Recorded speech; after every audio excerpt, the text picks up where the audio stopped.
hard to even believe that Robert is really gone. Sometimes I expect him to come down even through my door like he used to every single day at 2 o'clock on the dot to ramble and complain about everything that's wrong in his life with HLC, with everybody. He was really good at finding all of our faults. He was a good season for ourselves. And I want to give a special, just a big condolence to Robert's daughter, Leslie, and Leslie's mom, Aggie. And I just want to say that every day he always was sure to tell me how much he loved you. And he was so grateful to have been reconnected in your life again and to be interacting with you and seeing you. And as a parent, when we lose touch with our kids, the most important thing is knowing that we still have our child in our lives and that our kids still love us. So you were loved, and he made sure to let me know it at every chance he got. So know that. I don't want to say too much. I want to open up the floor for everybody else who may want to say something. I know that we'll miss him. I know that I miss him. But I also know that he's now at peace. And the battle of addiction and all the pain that he's been going through in the past few years is finally gone. And he can be comfortable and rest peaceful. And I'm actually going to leave it at that and open the floor. If we could limit it to about 2 minutes apiece for those of you who wish to say something, you could just line up over there.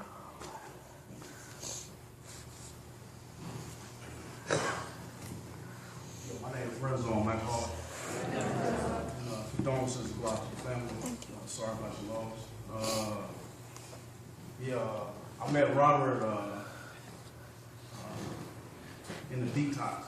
I didn't too much get to know him, particularly in the detox, that much. But when he came out to the front, immediately I noticed when I get off work at 5:30, he'd be the first one out there every day to greet Kathy Cook at 5:30. And Kathy would always say she had something for him to do. He would be so willing to do it. You know what I mean? And I knew right then that he was going to be all right.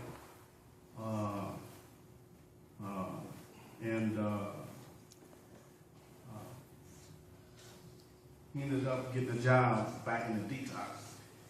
And I worked with Robert for about a year. Robert was crazy. He was cool. He was fun.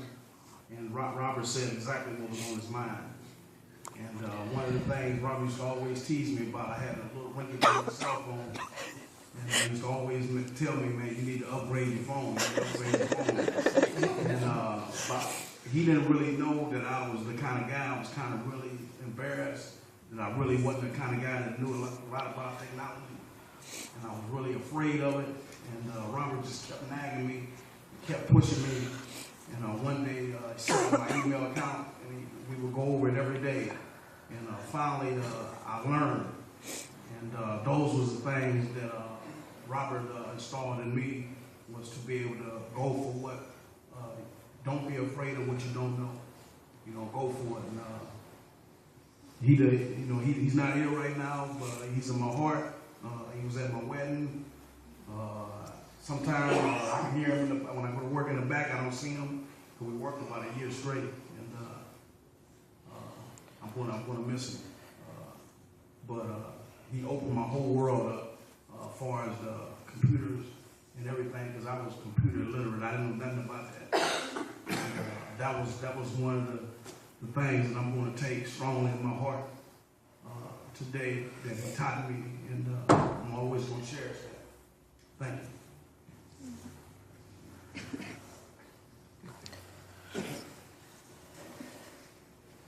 Good afternoon. I'm Jimmy.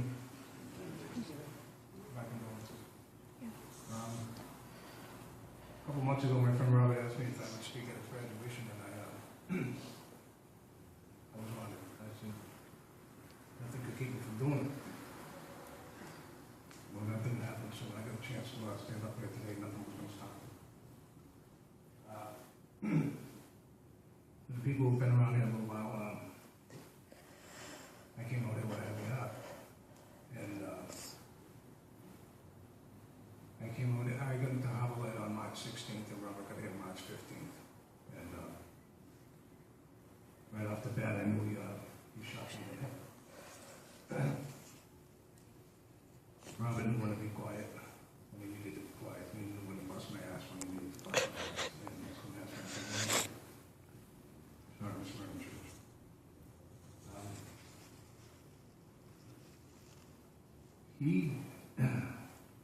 Robert was sincere with me.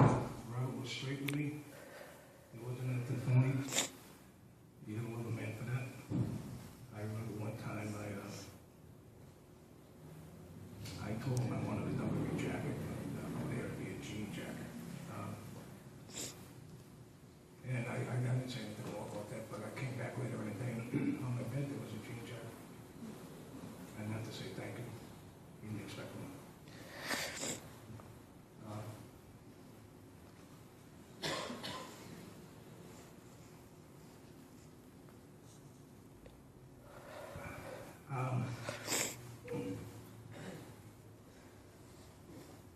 He was my best friend in California. And it's come full circle because I came out with a heavy heart and I never lived with a heavy heart. I got two older brothers back home. And Robert was my brother up here.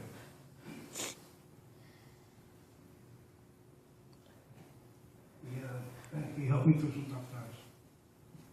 He really did. And I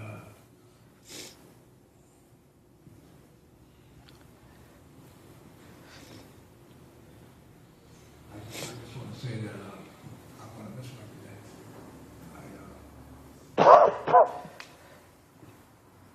I'm just looking into those crazy blue eyes.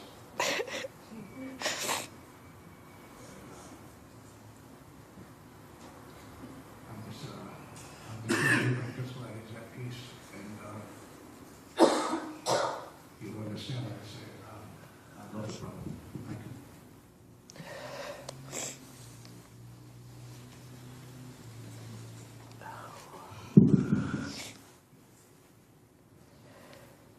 I dreamt of Robert last night. It's one of those fuzzy memories. I can't remember exactly where we were on some street. We walked up. He smiled. I don't remember what we said, but I was like, if you pulled the wool over our eyes, didn't you? We're just going to not do this thing. See what's natural to say. Maybe it's the amount of time I've been around here. I don't find that I get close to a lot of people. When I look sometimes down at the list of people who've been through here, I have a hard time remembering all the faces and names I got to know. Persons I'll never forget. Something about his smile, his laugh, the way he took life, the way he looked at me in the conversations we had. That man got under my skin. He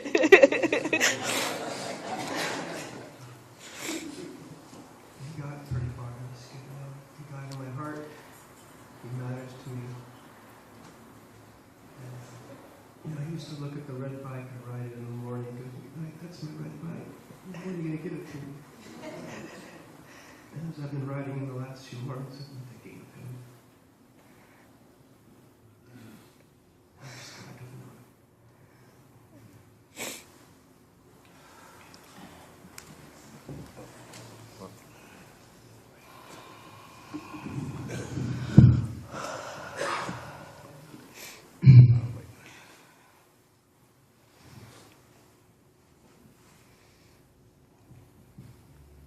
I gotta admit, this one's hit me harder than most, you know. I'll be celebrating 4 years in sobriety in a couple of days, and I think I'm in double digits in terms of funerals. And it's oftentimes heartbreaking, you know. It's overwhelming at times to see the possibility that exists within us, and then to have to say goodbye. You know, I think Robert may be turning over in his grave right now. We're having this in a chapel. We got about a 20-foot cross behind me. There's another one. Right? And it's a reminder to us. You know, funerals are for us to remember those who have passed, but frankly, they're for the living. They're for us here today. They're for us to remember that person's life, and also hopefully to take something away from it as well. And so we have that opportunity right now, is that we can look at all these wonderful things that made up this individual, that made up Robert, and all those things that we loved about him. The friendship that he was capable of, the humor that he was capable of. I mean, I find it just fascinating that, Robert, he was one of my closest friends here. I worked for the church, all right? There was no kind of debate of that. And yet, I would come back from outreach and we'd chop it up back in detox. The overnight shift would be on, and we'd chop it up for a little while. And it was this wonderful kind of juxtaposition of people. Lorenzo, myself, and Robert. Talk about an unlikely couple.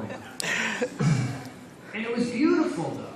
And that we could share together in those moments and really be brothers in recovery, despite the fact that we all were struggling in our own way, shape, and form. And that we continue to struggle. And as I was walking here this morning, I was trying to figure out what in the world I was supposed to say at something like this. And I kept going back to the story of the Old Testament. I'm sure Robert would hate this even more, but I kept thinking about the Old Testament, and I kept thinking about the story of Israel. And I don't know if all of you are aware of this story, but the grandson of the founder of the faith of Abraham was this gentleman by the name of Jacob, and he was renamed Israel. And it literally means God wrestles, or wrestles with God, or God fight, depending on your translation. And I think that just is such a wonderful reminder to all of us that here it is, the straight lineage of God's people goes through this individual that we name struggles with God. And it's just a wonderful reminder for all of us that this struggle does exist in our lives. And Robert had that struggle. He struggled greatly with this. And as he struggled in the last months of his life, that was always the problem, is that I talked to him and he would desperately seek out to do something. He would say, he's like, I'm not afraid to walk on any yard in the state of California. He was that tough, and he knew what he was doing there. But to do the steps was something that scared him, that frightened him. And so I just take this as a reminder, and I hope that we all take this as a reminder, what is both possible for the good and what is possible if we choose to follow our own path.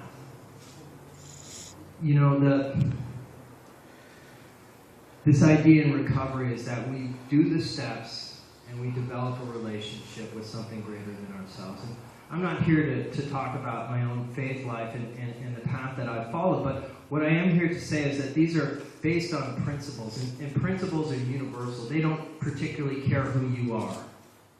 It's kind of like gravity. Gravity doesn't care whether or not you believe in it.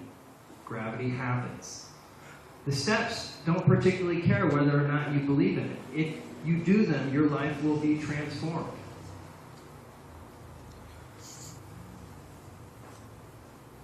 I am so sorry for your loss.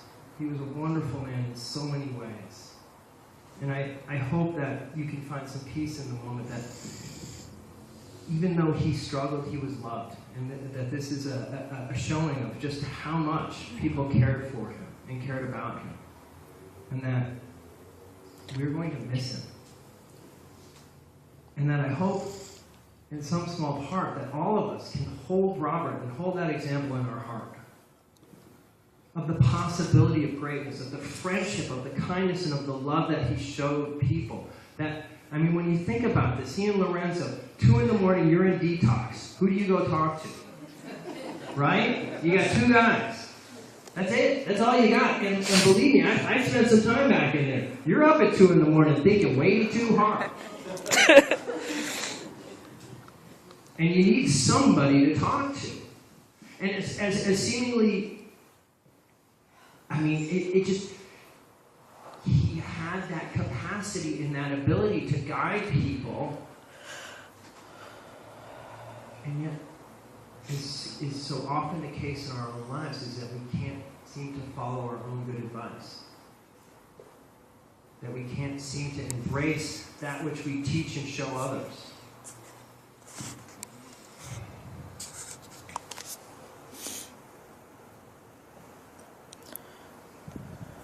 I'm really sad today. I'm really sad because there's just not a whole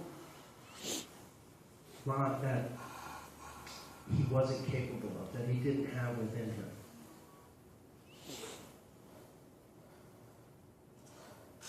And I wish, for my sake, frankly, I'm just going to get selfish about it, that he was around for more of it.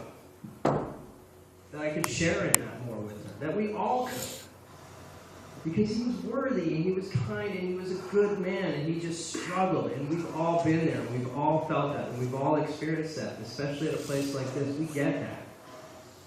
But what's even more important is that we remember that there is a solution.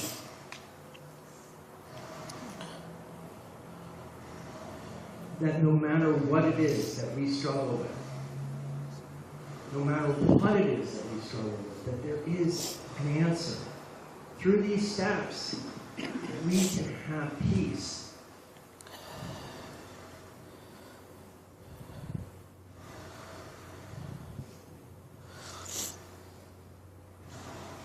I just want to remember Robert.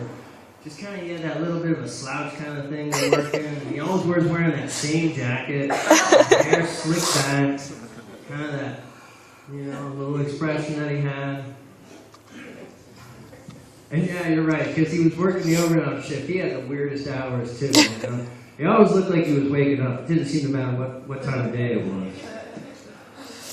Right? Yeah. That's it. That was one of this, yeah. That was one of that. Right.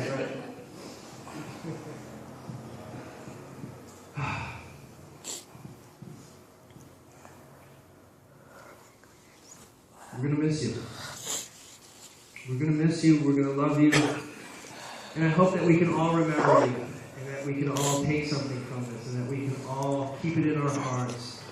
Learn and grow from it.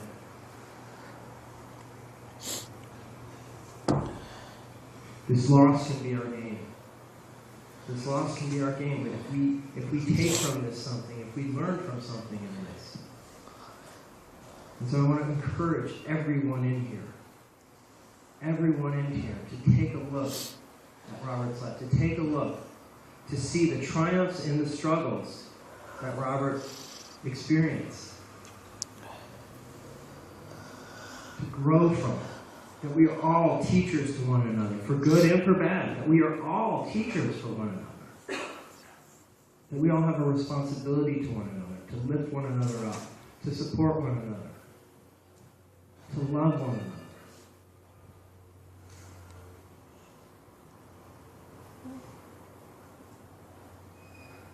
I wish I had some words of solace, some words of healing.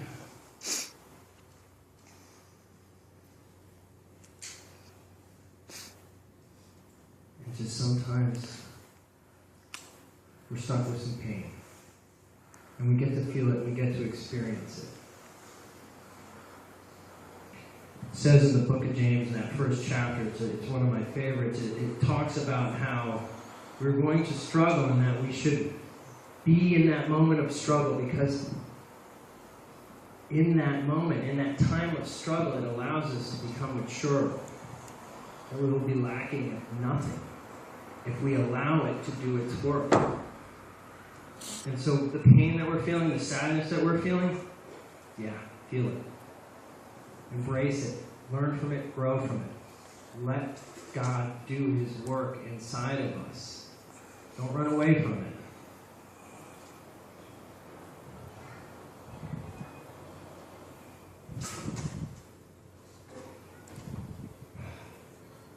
We love you, my friend, and we're going to miss you.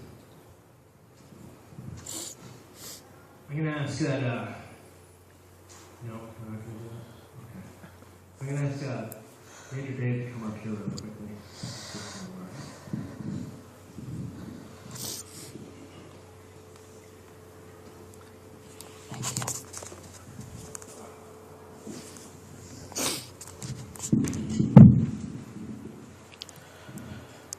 Let us pray. Father in heaven, this afternoon we call upon you for